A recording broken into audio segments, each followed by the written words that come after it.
কি রে, তোর কি হয়েছে রে? বেশ কিছুদিন ধরে দেখছি তোকে আলাদা রকম লাগছে। কি হয়েছে?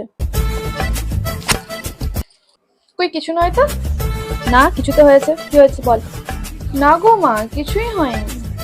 দেখ, মা মানে বন্ধু। মায়ের সাথে সবকিছু শেয়ার করা যায়, বন্ধু মনে করে বলতেই পারিস। বল দেখি তো, এবার কি হয়েছে তোর? তাহলে কি মাকে একবার বলবো?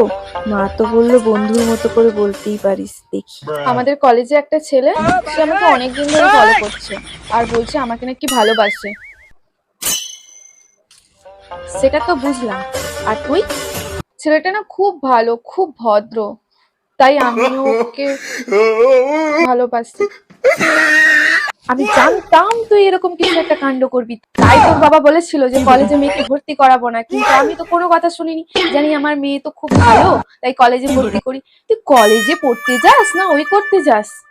ওই কাল থেকে তোর কলেজ যাওয়া বন্ধ, আর ওই ছেলেটার সাথে কোনোভাবে কোনো যোগাযোগ তুই রাখবি না। যদি আজকের পর থেকে কোনো যোগাযোগ রাখিস, আমার থেকে খারাপ কেউ হবে না। তোর ফোন আমি ছাড়াবো। কাল থেকে কোনো ফোন ঘাটাও তোর বন্ধ।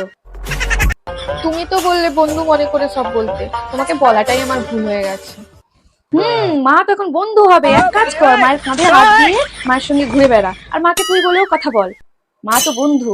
মেয়েকে আমি এই মানুষ করেছি, তুই মানুষ হসনি রে, মানুষ হসনি, পুরো ছাগল হয়েছিস, ছাগল। আমি একটা ছাগলকে মানুষ করেছি এতদিন ধরে।